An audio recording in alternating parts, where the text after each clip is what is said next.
to us a little bit about what happened today? Sure. So let me preface what I'm about to say by everything is extremely preliminary.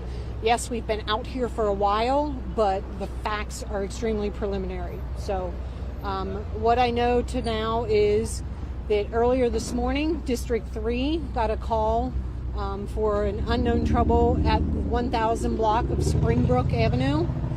When they arrived, there's a neighbor that was attempting to educate the officers as to what happened.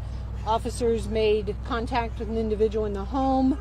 He retreated back into the home. The District 3 officers immediately recognized it as a barricaded individual and called for our SWAT resources. Once SWAT got here, we attempted a couple hours of negotiations with the individual. We also tried some tactical maneuvers to get the individual to come out.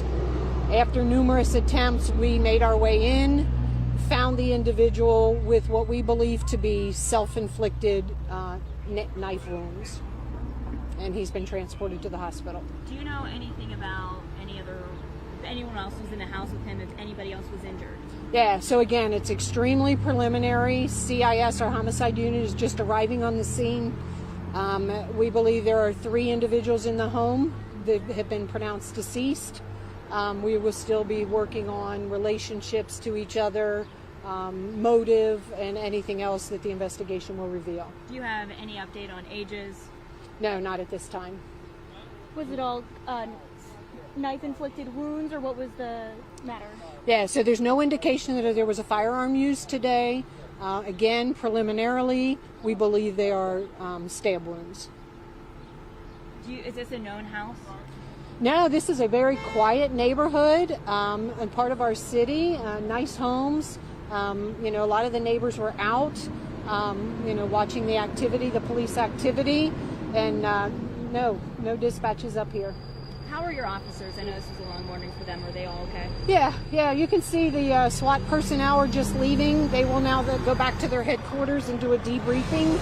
And we'll make sure that we have resources available for anybody from police or fire that need it this afternoon.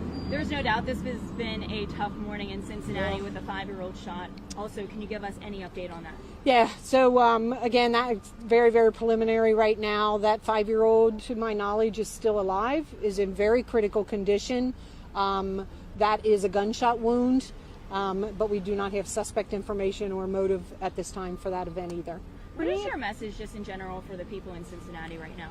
Yeah, so my message is, first of all, regarding firearms, put down the firearms. Just put them down. I don't care what kind of beef you have with somebody. The firearm is not going to resolve it. It's just going to precipitate ongoing problems. So put the firearms down.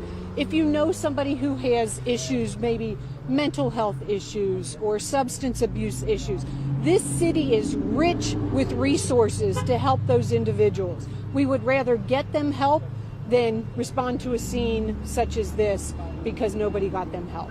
Bringing it back to the situation, you mentioned there's 3 victims. Does that include the suspect, or is that separate? Separate. 3 separate. All right. All right. Thank you. Thank you, guys.